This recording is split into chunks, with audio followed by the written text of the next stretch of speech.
नमस्कार दोस्तों। आज आप लोग को सुनाने जा रही हूँ मुंशी प्रेमचंद जी की कहानी सौमिनी। शिवदास ने भंडारे की कुंजी अपनी बहू राम प्यारी के सामने फेंककर अपनी बूढ़ी आंखों में आंसू भरकर कहा, बहू, आज से गृहस्थी की देखभाल तुम्हारे ऊपर है। मेरा सुख भगवान से नहीं देखा गया, नहीं तो क्या जवान बेटे को यूं ही छीन लेते। उसका काम करने वाला तो कोई चाहिए। एक हल तोड़ दूं तो गुजारा ना होगा। मेरे ही कुकर्म से भगवान का यह कोप आया है और मैं ही अपने माथे पर उसे लूँगा। बिरजू का हल अब मैं ही संभालूँगा। अब घर की देखरेख करने वाला, धरने उठाने वाला तुम्हारे सिवा दूसरा कौन है। रो मत बेटा, भगवान की जो इच्छा थी वह हुआ और जो इच्छा होगी वह होगा। हमारा तुम्हारा क्या बस है। मेरे जीते जी तुम्हें कोई टेढ़ी आँख से भी न देख सकेगा। तुम किसी बात का सोच मत करो। बिरजू गया तो मैं तो अभी बैठा ही हुआ हूँ। राम प्यारी और राम दुलारी दो सगी बहनें थीं। दोनों का विवाह हुआ।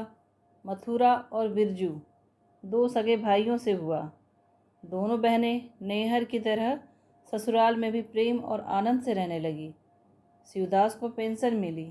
दिन भर द्वार पर बैठे गप सप करते भरा पूरा परिवार देख देख कर प्रसन्न होते और अधिकतर धर्म चर्चा में लगे रहते थे। लेकिन देवगति से बड़ा लड़का बिरजू बीमार पड़ा और आज उसे मरे हुए 15 दिन बीत गए। आज क्रियाक्रम से फुर्सत मिली और शिवदास ने सच्चे कर्मवीर की भांति फिर जीवन संग्राम के लिए कमर कस ली। मन में उसे चाहे कितना ही दुख हुआ हो, उसे किसी ने रोते नहीं देखा। आज अपनी बहू को देखकर एक क्षण के लिए उसकी आंखें सजल हो गई, लेकिन उसने मन को संभाला और रुद्ध कंठ से उसे दिलासा देने लगा। कदाचित उसने सोचा था, घर स्वामिनी बनकर विधवा के आंसू पूछ जाएंगे। कम से कम उसे इतना कठिन परिश्रम न करना पड़ेगा। इसीलिए उसने भंडारे की कुंजी बहू के सामने फेंकी थी। वैधव्य की व्यथा को स्वामित्व के गर्व से दबा देना चाहता था। राम प्यारी ने पुलकित कंठ से कहा, यह कैसे हो सकता है दादा कि तुम मेहनत मजूरी करो और मैं मालकिन बनकर बैठूं। काम धंधे में लगी रहूंगी तो मन बहलता रहेगा। बैठे बैठे तो रोने के सिवा और कुछ न होगा। शिवदास ने समझाया, बेटा, देवगति पर तो किसी का बस नहीं। रोने धोने से हलकानी के सिवा और क्या हाथ आएगा। घर में भी तो बीसों काम है। कोई साधु संत आ जाए, कोई पहुना ही आ पहुँचे, उनके सेवा सत्कार के लिए किसी को तो घर पर रहना ही पड़ेगा। बहू ने बहुत से हीले किए पर शिवदास ने एक न सुनी। शिवदास के बाहर चले जाने पर राम प्यारी ने कुंजी उठाई तो उसे मन में अपूर्व गौरव और उत्तरदायित्व का अनुभव हुआ। जरा देर के लिए पति वियोग का दुख उसे भूल गया। उसकी छोटी बहन और देवर दोनों काम करने गए हुए थे। शिवदास बाहर था। घर बिल्कुल खाली था। इस वक्त वह निश्चिंत होकर भंडारे को खोल सकती है। उसमें क्या क्या सामान है, क्या क्या विभूति है, यह देखने के लिए उसका मन लालायित हो उठा। इस घर में वह कभी ना आई थी। जब कभी किसी को कुछ देना था या किसी से कुछ लेना होता था, तभी शिवदास आकर इस कोठरी को खोला करता था, फिर उसे बंद कर ताली अपनी कमर में रख लेता था। राम प्यारी कभी कभी द्वार की दराजों से भीतर झांकती थी, पर अंधेरे में कुछ न दिखाई देता था। सारे घर के लिए वह कोठरी कोई तिलिस्म या रहस्य था, जिसके विषय में भांति भांति की कल्पनाएं होती रहती थी। आज राम प्यारी को वह रहस्य खोलकर देखने का अवसर मिल गया। उसने बाहर का द्वार बंद कर दिया कि कोई उसे भंडारा खोलते न देख ले। नहीं, सोचेगा बेजरूरत इसने क्यों खोला। तब आकर कांपते हुए हाथों से ताला खोला। उसकी छाती धड़क रही थी कि कोई द्वार न खटखटाने लगे। अंदर पांव रखा तो उसे कुछ उसी प्रकार का, लेकिन उससे कहीं तीव्र आनंद हुआ जो उसे अपने गहने कपड़े की पिटारी खोलने में होता था।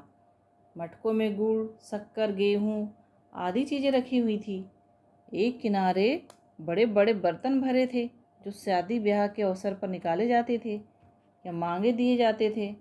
एक आले पर मालगुजारी की रसीदें और लेन देन के पुर्जे बंधे हुए थे। कोठरी में एक विभूति सी छाई थी, मानो लक्ष्मी अज्ञात रूप से यहाँ विराज रही हो। उस विभूति की छाया में राम प्यारी आधे घंटे तक बैठी अपनी आत्मा तृप्त करती रही।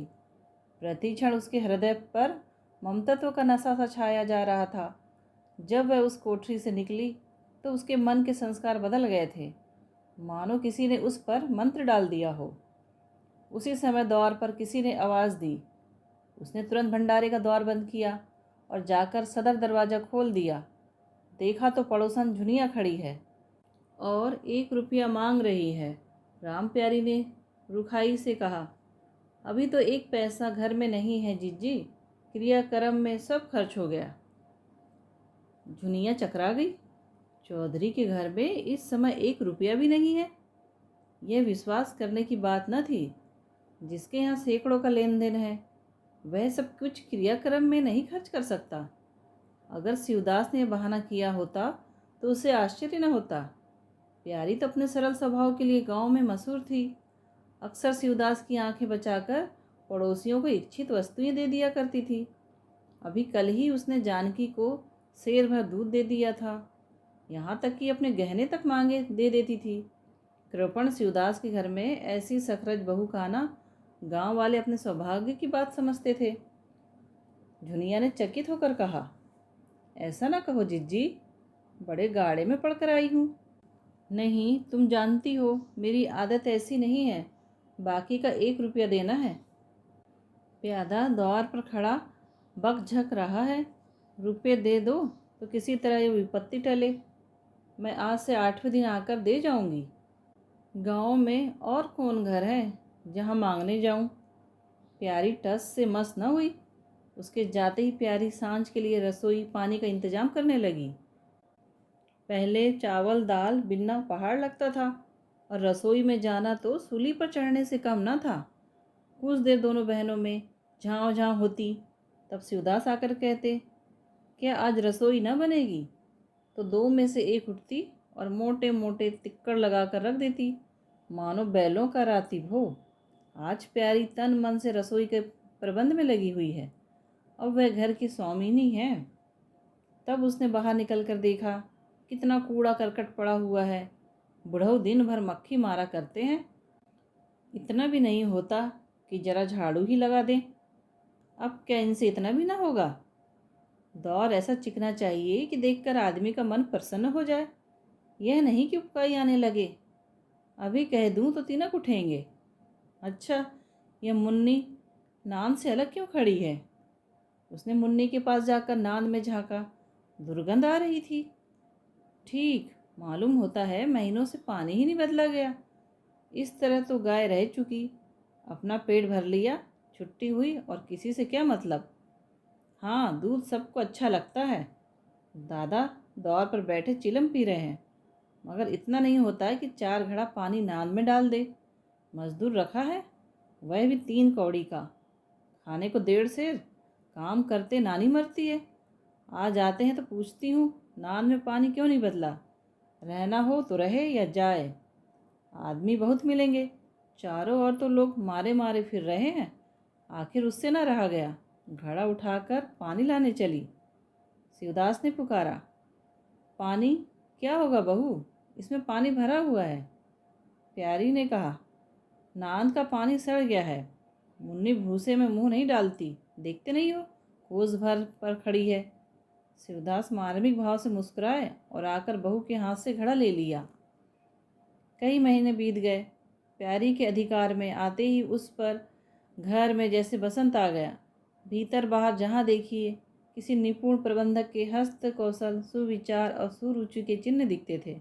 प्यारी ने गृह यंत्र की ऐसी चाबी कस दी थी, सभी पुर्जे ठीक ठाक चलने लगे थे। भोजन पहले से अच्छा मिलता, समय पर मिलता, दूध ज़्यादा होता, घी ज़्यादा होता और काम ज़्यादा होता। प्यारी न खुद विश्राम लेती है, न दूसरों को विश्राम लेने देती है। घर में कुछ ऐसी बरकत आ गई थी कि जो चीज़ मांगो घर में ही निकल आती है। आदमी से लेकर जानवर तक सभी स्वस्थ दिखाई देते हैं। अब वह पहले की सी दशा नहीं है कि कोई चिथड़े लपेटे घूम रहा है, किसी को गहने की धुन सवार है। हाँ, अगर कोई रुग्ण और चिंतित तथा मलिन वेश में है तो वह प्यारी है, फिर भी सारा घर उससे जलता है। यहाँ तक कि बूढ़े शिवदास भी कभी कभी उसकी बदगोई करते हैं। किसी को पहर रात रह उठना अच्छा नहीं लगता। मेहनत से सभी जी चुराते हैं, फिर भी यह सब मानते हैं कि प्यारी ना हो तो घर का काम ना चले। और तो और दोनों बहनों ने भी उतना अपनापन नहीं है। प्रातःकाल का समय था। दुलारी ने हाथों में कड़े लाकर प्यारी के सामने पटक दिए और धुनाई हुई बोली, लेकर इन्हें भी भंडारे में बंद कर दे। प्यारी ने कड़े उठा लिए और कोमल स्वर में कहा, कह तो दिया, हाथ में रुपये आने दे, बनवा दूंगी। अभी ऐसा घिस नहीं गया है कि आज ही उतार कर फेंक दिया जाए। दुलारी लड़ने को तैयार होकर आई थी। बोली, तेरे हाथ में काहे को कभी रुपये आएंगे और काहे को कड़े बनेंगे। जोड़ जोड़ कर रखने में मज़ा आता है ना। प्यारी ने हंसकर कहा, जोड़ जोड़ रखती हूँ तो तेरे ही लिए, कि मेरा कोई और बैठा हुआ है, कि मैं सबसे ज़्यादा खा पहन लेती हूँ। मेरा अनंत कब का टूटा पड़ा है। दुलारी, तुम ना खाओ पहनो, यश तो पाती हो। यहाँ खाने पहनने के सिवा और क्या है। मैं तुम्हारा हिसाब किताब नहीं जानती। मेरे कड़े आज बनने को भेज दो। प्यारी ने सरल विनोद भाव से पूछा, रुपये ना हो तो कहाँ से लाऊं। दुलारी ने उद्दंडता के साथ कहा, मुझे इससे कोई मतलब नहीं, मैं तो कड़े चाहती हूँ। इसी तरह घर के सब आदमी अपने अपने अवसर पर प्यारी को दो चार खरी खोटे सुना जाते थे और वह गरीब सबकी धौंस हंसकर सहती थी। सौमिनी का तो यह धर्म ही है कि सबकी धौंस सुने और करे वही जिसमें घर का कल्याण हो। स्वामित्व के कवच पर धौंस, ताने धमकी किसी का असर न होता। उसकी सौमिनी कल्पना इन आघातों में और भी स्वस्थ होती थी। वह गृहस्थी की संचालिका है। सभी अपने अपने दुख उसी के सामने रोते हैं, पर जो कुछ वह कहती वही होता। इतना उसे प्रसन्न करने के लिए काफ़ी था। गांव में प्यारी की सराहना होती थी। अभी उम्र ही क्या है, लेकिन सारे घर को संभाले हुए है। चाहती तो सगाई करके चैन से रहती। इस घर के पीछे अपने को मिटा देती है। कभी किसी से हंसती बोलती भी नहीं, जैसे काया पलट हो गई।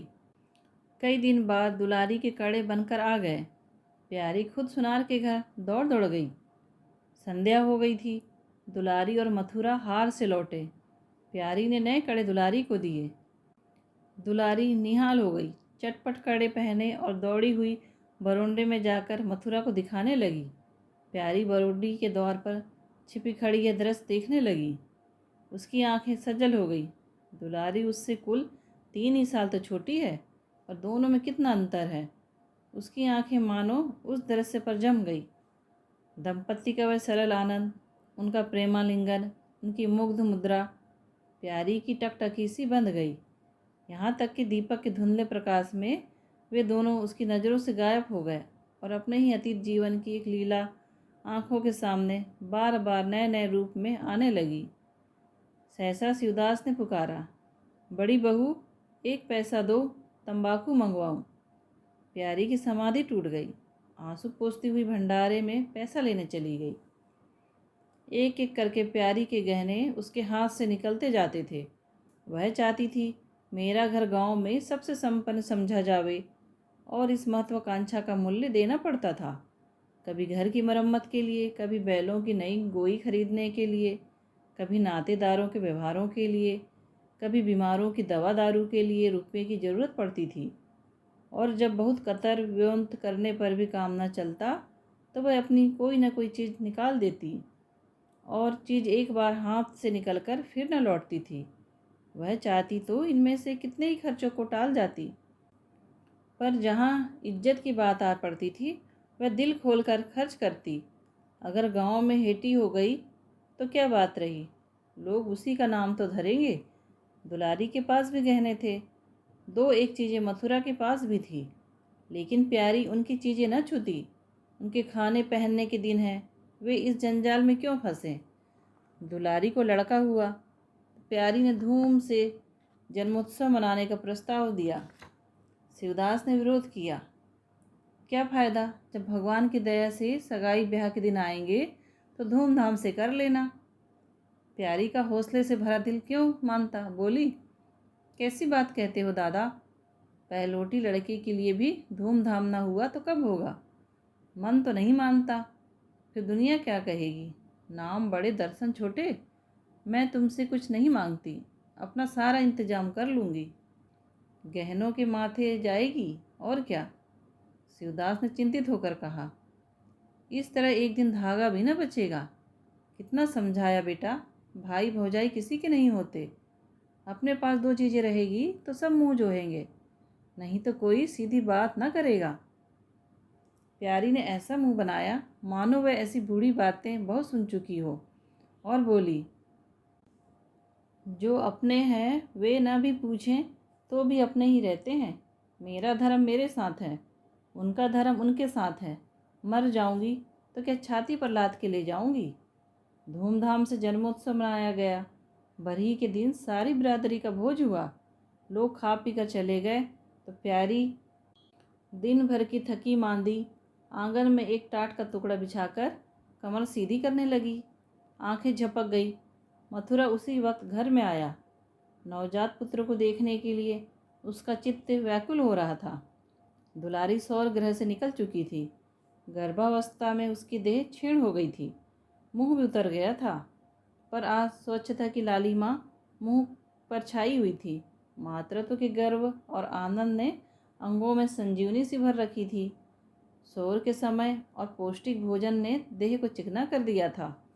मथुरा उसे आंगन में देखते ही समीप आ गया और एक बार प्यारी की ओर ताककर उसके निद्रा मग्न होने का निश्चय करके उसने शिशु को गोद में ले लिया और उसका मुंह चूमने लगा। आहट पाकर प्यारी की आंखें खुल गई, पर उसने नींद का बहाना किया और अधखुली आंखों से यह आनंद क्रीड़ा देखने लगी। माता और पिता दोनों बारी बारी से बालक को चूमते, गले लगाते और उसके मुंह को निहारते थे। कितना स्वर्गीय आनंद था। प्यारी की त्रसित लालसा एक क्षण के लिए स्वामिनी को भूल गई। जैसे लगाम से मुखबद्ध बोझ से लदा हुआ हाँकने वाले की चाबुक से पीड़ित दौड़ते दौड़ते बेदम तुरंग हिन हिनाने की आवाज़ सुनकर कनौतियाँ खड़ी कर लेता है और परिस्थिति को भूलकर एक दबी हुई हिन हिनाहट से उसका जवाब देता है। कुछ वही दशा प्यारी की हुई। उसका मातृत्व जो पिंजरे में बंद मुख निस्तेज पड़ा हुआ था, समीप से आने वाली मातृत्व की चहकार सुनकर जैसे जाग पड़ा और चिंताओं के उस पिंजरे से निकलने के लिए पंख फड़फड़ाने लगा। मथुरा ने कहा, यह मेरा लड़का है।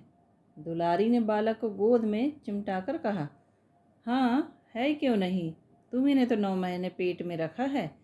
मुसीबत तो मेरी हुई, बाप कहलाने के लिए तुम कूद पड़े। मथुरा बोला, मेरा लड़का न होता तो मेरी सूरत का क्यों होता? चेहरा मोहरा रंग रूप सब मेरा ही सा है कि नहीं? दुलारी बोली, इससे क्या होता है? बीज बनिए के घर से आता है, खेत किसान का होता है, उपज बनिए की नहीं होती, किसान की होती है। मथुरा बोला, बातों में तुमसे कोई ना जीतेगा। मेरा लड़का बड़ा हो जाएगा तो मैं द्वार पर बैठकर मज़े से हुक्का पिया करूँगा। दुलारी बोली, मेरा लड़का पढ़े लिखेगा, कोई बड़ा पद पाएगा, तुम्हारी तरह दिन भर बैल के पीछे ना चलेगा। मालकिन से कहना है कल एक पालना बनवा दे।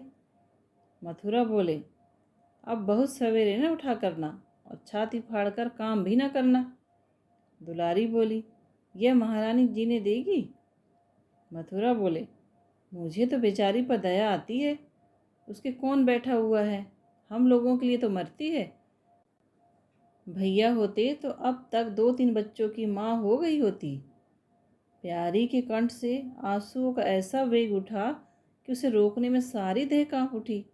अपना वंचित जीवन उसे मरुस्थल सा लगा, जिसकी सूखी रेत पर वह हरा भरा बाग लगाने की निष्फल चेष्टा कर रही थी। सहसा शिवदास ने भीतर आकर कहा, बड़ी बहू क्या सो गई? बाजे वाले को अभी परोसा नहीं मिला है, क्या कह दूं? कुछ दिनों के बाद शिवदास भी मर गया।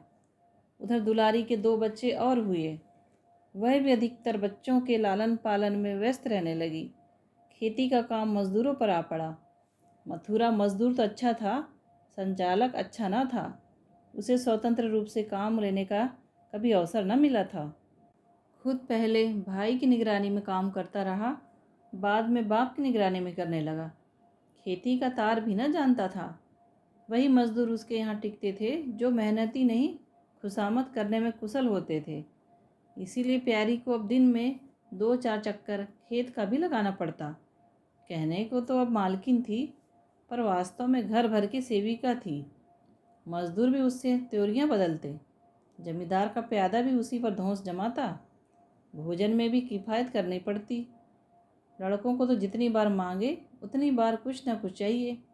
दुलारी तो लड़कोरी थी, उसे भी भरपूर भोजन चाहिए। मथुरा घर का सरदार था, उसके इस अधिकार को कौन छीन सकता था। मज़दूर भला क्यों रियायत करने लगते थे। सारी कसर बेचारी प्यारी पर निकलती थी।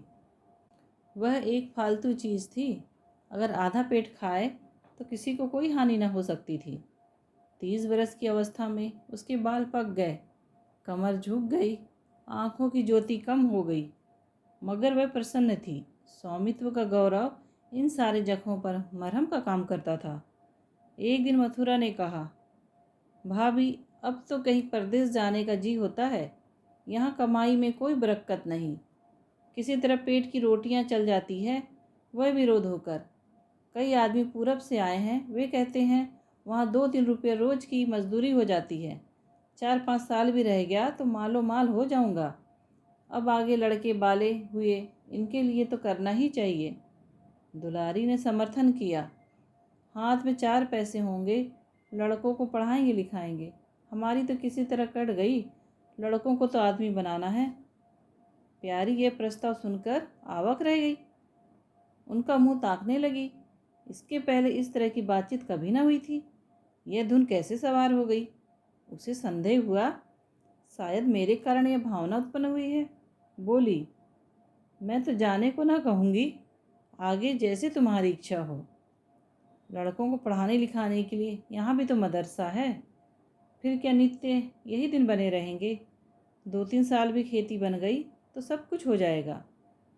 मथुरा बोला, इतने दिन खेती करते हो गए, अब तक ना बनी, तब क्या बन जाएगी।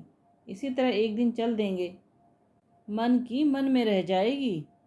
फिर अब पोरुख भी तो थक रहा है, ये खेती कौन संभालेगा। लड़कों को मैं इस चक्की में जोत कर उनकी ज़िंदगी नहीं खराब करना चाहता। प्यारी ने आंखों में आंसू लाकर कहा, भैया घर पर जब तक आधी मिले सारी के लिए ना धावना चाहिए। अगर मेरी ओर से कोई बात हो तो अपना घर बार अपने हाथ में करो, मुझे एक टुकड़ा दे देना, पड़ी रहूँगी। मथुरा आर्द्र कंठ होकर बोला, भाभी यह तुम क्या कहती हो। तुम्हारे ही संभाले यह घर अब तक चला है, नहीं तो रसातल को चला गया होता। इस गिरस्ती के पीछे तुमने अपने को मिट्टी में मिला दिया, अपनी देह धुला डाली। मैं अंधा नहीं हूँ, सब कुछ समझता हूँ। हम लोगों को जाने दो, भगवान ने चाहा तो फिर घर संभल जाएगा। तुम्हारे लिए हम बराबर खर्च वर्च भेजते रहेंगे। प्यारी ने कहा, जो ऐसा ही है तो तुम चले जाओ, बाल बच्चों को कहाँ कहाँ बांधे फिरोगे। दुलारी बोली, ये कैसे हो सकता है बहन। यहाँ देहात में लड़के क्या पढ़ेंगे लिखेंगे। बच्चों के बिना इनका जी वहाँ ना लगेगा। दौड़ दौड़ घर आएंगे और सारी कमाई रेल खा जाएगी। परदेश में अकेले जितना खर्च होगा उतने में सारा घर आराम से रहेगा।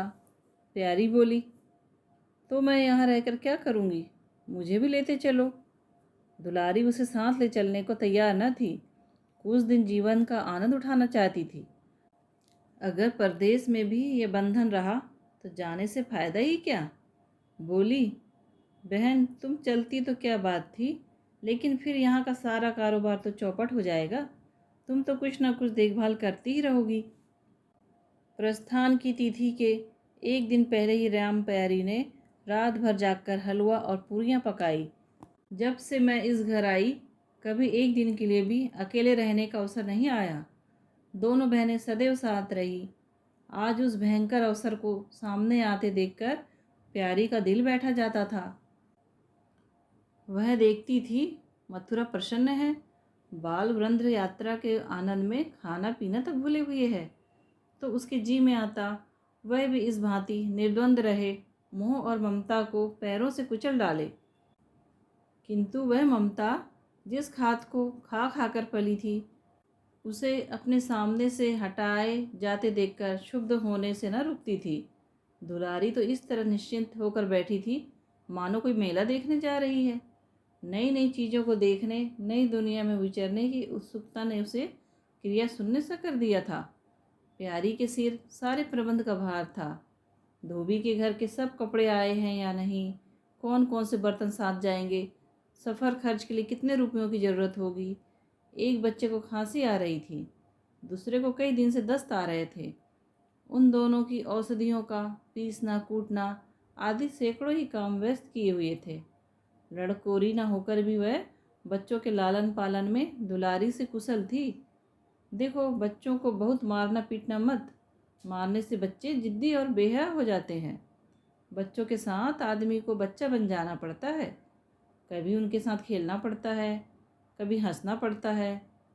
जो तुम चाहो कि हम आराम से पड़े रहें और बच्चे चुपचाप बैठे रहें, हाथ पैर न हिलाएं, तो यह नहीं हो सकता। बच्चे तो स्वभाव के चंचल होते हैं, उन्हें किसी न किसी काम में फंसाए रखो। धेले का एक खिलौना 1000 घुड़कियों से बढ़कर होता है। दुलारी उपदेशों को इस तरह बेमन होकर सुनती रही मानो कोई सनक कर बक रहा हो। विदाई का दिन प्यारी के लिए परीक्षा का दिन था। उसके जी में आता था कहीं चली जाए, जिसमें वह दृश्य देखना न पड़े। हाँ, घड़ी भर में यह घर सूना हो जाएगा। दिन भर घर में अकेली पड़ी रहेगी, किससे हंसेगी बोलेगी, यह सोचकर उसका हृदय कांप जाता था। ज्यों ज्यों समय निकट आता था, उसकी वृत्तियाँ शिथिल हो जाती थी। वह कोई काम करते करते जैसे खो जाती थी और अपलक नेत्रों से किसी बिंदु की ओर ताकने लगती थी। कभी अवसर पाकर एकांत में जाकर थोड़ा रो आती थी। मन को समझा रही थी, ये लोग अपने होते तो क्या इस तरह चले जाते। यह तो मानने का नाता है, किसी पर कोई ज़बरदस्ती है। दूसरों के लिए कितना ही मरो तो भी अपने नहीं होते। पानी तेल में कितना ही मिले फिर भी अलग ही रहेगा। बच्चे नए नए कुर्ते पहने नवाब बने घूम रहे थे। प्यारी उन्हें प्यार करने के लिए गोद में लेना चाहती तो रोने का सा मुंह बनाकर छुड़ा कर भाग जाते। वह क्या जानती थी कि ऐसे अवसर पर बहुधा अपने बच्चे भी ऐसे निठुर हो जाते हैं। 10 बजते बजते द्वार पर बैलगाड़ी आ गई। लड़के पहले ही से उस पर जा बैठे। गांव के कितने स्त्री पुरुष मिलने आए। प्यारी को इस समय उनका आना बुरा लग रहा था। वह दुलारी से थोड़ी देर एकांत में गले मिलकर रोना चाहती थी।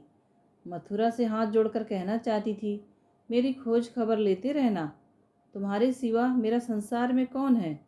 लेकिन इस भड़बड़ में उसको इन बातों का मौका न मिला। मथुरा और दुलारी दोनों गाड़ी में जा बैठे। प्यारी द्वार पर रोती खड़ी रह गई। वह इतनी विह्वल थी कि गांव के बाहर तक पहुंचाने की भी उसे सुधि न रही। कई दिन तक प्यारी मूर्छित सी पड़ी रही। न घर से निकली, न चूल्हा जलाया, न हाथ मुँह धोया। उसका हलवाहा जोखू बार बार आकर कहता, मालकिन उठो, मुंह हाथ धो, कुछ खाओ पियो, कब तक इसी तरह पड़ी रहोगी। इस तरह की तसल्ली गांव की और स्त्रियां भी देती थी, पर उनकी तसल्ली में एक प्रकार की ईर्ष्या का भाव छिपा हुआ जान पड़ता था। जोखू के स्वर से सच्ची सहानुभूति झलकती थी। जोखू कामचोर, बातूनी और नशेबाज था। प्यारी उसे बार बार डांटती रहती थी। 2-1 बार उसे निकाल भी चुकी थी, पर मथुरा के आग्रह से फिर रख लिया था। आज भी जोखू की सहानुभूति भरी बातें सुनकर प्यारी झुंझलाती, यह काम करने क्यों नहीं जाता, यहाँ मेरे पीछे क्यों पड़ा हुआ है। मगर उसे झिझक देने को भी जी न चाहता था। उसे इस समय सहानुभूति की भूख थी। फल कांटेदार वृक्ष से भी मिले तो क्या उन्हें छोड़ दिया जाता है। धीरे धीरे क्षोभ का वेग कम हुआ। जीवन के व्यापार होने लगे। अब खेती का सारा भार प्यारी पर था। लोगों ने सलाह दी, एक हल तोड़ दो और खेतों को उठा दो, पर प्यारी का गर्व या ढोल बजाकर अपनी पराजय स्वीकार न कर सकता था। सारे काम पूर्ववत चलने लगे। उधर मथुरा के चिट्ठी पत्री न भेजने से उसके अभिमान को और भी उत्तेजना मिली। वह समझता है मैं उसके आश्रय बैठी हूँ, यहाँ उसको भी खिलाने का दावा रखती हूँ। उसके चिट्ठी भेजने से मुझे कोई निधि न मिल जाती? उसे अगर मेरी चिंता नहीं है तो मैं कब तक उसकी परवाह करती रहूं? घर में तो अब विशेष कोई काम रहा नहीं। प्यारी सारे दिन खेती बाड़ी के काम में लगी रहती। खरबूजे बोए थे, वह खूब फले और खूब बिके। पहले सारा दूध घर में खर्च हो जाता था, अब बिकने लगा। प्यारी की मनोवृत्तियों में से एक विचित्र परिवर्तन आ गया। वह अब साफ सुथरे कपड़े पहनती, मांग चोटी की ओर से भी उतनी उदासीन न थी। आभूषणों में भी रुचि हुई। रुपये हाथ में आते ही उसने अपने गिरवी गहने छुड़ाए और भोजन भी संयम से करने लगी। सागर पहले खेतों को सींचकर खुद खाली हो जाता था, अब निकासी की नालियां बंद हो गई थी। सागर में पानी जमा होने लगा। अब उसमें हल्की हल्की लहरें भी थी, खिले हुए कमल भी थे। एक दिन जोखू खेत से लौटा तो अंधेरा हो गया था। प्यारी ने पूछा, अब तक वहाँ क्या करता रहा? जोखू ने कहा, 4 क्यारियाँ बच रही थी, मैंने सोचा 10 मोट और खींच दूँ, कल की झंझट कौन रखे। जोखू अब कुछ दिनों से काम में मन लगाने लगा था। जब तक मालिक और उसके सिर पर सवार रहते थे वह हीले बहाने करता था। अब सब कुछ उसके हाथ में था। प्यारी सारे दिन खेत में थोड़े ही रह सकती थी, इसलिए अब इसमें जिम्मेदारी आ गई थी। प्यारी ने लोटे का पानी रखते हुए कहा, अच्छा, हाथ मुंह धो डालो। आदमी जान रखकर काम करता है, हाय हाय करने से कुछ नहीं होता। खेत आज ना होते कल होते, क्या जल्दी थी? जोखू ने समझा प्यारी बिगड़ रही है। उसने तो अपनी समझ में कारगुजारी की थी और समझा था तारीफ होगी। यहाँ आलोचना हुई।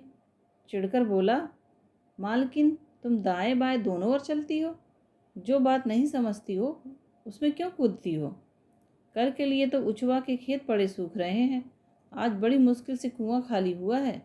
सवेरे मैं न पहुंचता तो कोई और आके न छेक लेता, फिर अठवारे पर राह देखनी पड़ती, तब तक तो सारी ईख विदा हो जाती। प्यारी उसकी सरलता पर हंसकर बोली, अरे, तो तुझे कुछ कह थोड़ी रही हूँ पागल। मैं तो यह कहती हूँ कि जान रखकर काम कर, कहीं बीमार पड़ गया तो लेने के देने पड़ जाएंगे। जोखू बोला, कौन बीमार पड़ जाएगा? मैं 20 साल में कभी सिर तक तो दुखा नहीं, आगे की नहीं जानता। कहो रात भर काम करता रहूं? प्यारी बोली, मैं क्या जानूं, तुम ही सारे दिन बैठे रहते थे और पूछा जाता था तो कहते थे ज्वर आ गया था, पेट में दर्द था। जोखू झेपता हुआ बोला, वह बातें तब थी जब मालिक लोग चाहते थे कि इसे पीस डाले। अब तो जानता हूँ मेरे ही माथे है, मैं न करूँगा तो सब चौपट हो जाएगा। प्यारी बोली, मैं क्या देखभाल नहीं करती? जोखू बोला, तुम बहुत करोगी, 2 बार चली जाओगी, सारे दिन तुम यहाँ बैठी नहीं रह सकती। प्यारी को उसके निष्कपट व्यवहार ने मुग्ध कर दिया। बोली, तो इतनी रात गए चूल्हा जलाओगे? कोई सगाई क्यों नहीं कर लेते? जोखू ने मुंह धोते हुए कहा, तुम भी खूब कहती हो मालकिन, अपने पेट भर को तो होता नहीं, सगाई कर लूँ? 1.25 सेर खाता हूँ 1 जून, पूरा 1.25 सेर। दोनों जून के लिए 2 सेर चाहिए। प्यारी बोली, आज मेरी रसोई में खाओ, देखो कितना खाते हो। जोखू ने पुलकित होकर कहा, नहीं मालकिन, तुम बनाते बनाते थक जाओगी। हाँ, आध हाथ सेर की 2 रोटियां बनाकर खिला दो तो खा लूँ। मैं तो यही करता हूँ, बस आटा सान कर 2 लीड बनाता हूँ और उपले पर सेक लेता हूँ।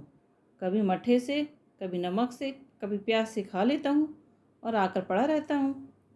प्यारी बोली, मैं तुम्हें आज फुलके खिलाऊंगी। जोखू बोला, तब तो सारी रात खाते ही बीत जाएगी। प्यारी बोली, बको मत, चटपट आकर बैठ जाओ। जोखू बोला, जरा बैलों को पानी देता आऊं तो बैठूं। जोखू और प्यारी में ठनी हुई थी। प्यारी ने कहा, मैं कहती हूँ धान रोपने की कोई ज़रूरत नहीं, झड़ी लग जाए तो खेत डूब जाए, बरखा बंद हो जाए तो खेत सूख जाए, ज्वार बाजरा सन अरहर सब तो है, धान ना सही। जोखू ने अपने विशाल कंधे पर फावड़ा रखते हुए कहा, जब सबका होगा तो मेरा भी होगा। सबका डूब जाएगा तो मेरा भी डूब जाएगा। मैं क्यों किसी से पीछे रहूं? बाबा के ज़माने में 5 बीघे से कम नहीं रोपा जाता था। बिरजू भैया ने उसमें 1-2 बीघे और बढ़ा दिए। मथुरा ने भी थोड़ा बहुत हर साल रोपा, तो मैं क्या सबसे गया बीता हूँ? मैं 5 बीघे से कम न लगाऊंगा। तब घर के 2 जवान काम करने वाले थे। मैं अकेला उन दोनों के बराबर खाता हूँ, दोनों के बराबर काम क्यों न करूँगा? चल झूठा कहीं का, कहते थे 2 सेर खाता हूँ, 4 सेर खाता हूँ, 8 सेर में रह गए। एक दिन तौलो तब मालूम हो। तौला है बड़े खाने वाले। मैं कह देती हूँ धान न रोपो, मजदूर मिलेंगे नहीं, अकेले हलकान होना पड़ेगा। तुम्हारी बला से मैं ही हलकान होऊंगा ना, यह देख किस काम आएगी। प्यारी ने उसके कंधे पर से फावड़ा ले लिया और बोली, तुम पहर रात से पहर रात तक ताल में रहोगे, अकेले मेरा जी उबेगा। जोखू को जी उबने का अनुभव न था। कोई काम ना हो तो आदमी पड़कर सो रहे, जी क्यों उबे? बोला, जी उबे तो सो रहना, मैं घर रहूँगा तब तो और जी उबेगा। मैं खाली बैठता हूँ तो बार बार खाने को सूझती है, बातों में देर हो रही है और बादल घिरे आते हैं। प्यारी ने हार कर कहा, अच्छा कल से जाना, आज बैठो। जोखू ने मानो बंधन में पड़कर कहा, अच्छा बैठ गया, कहो क्या कहती हो।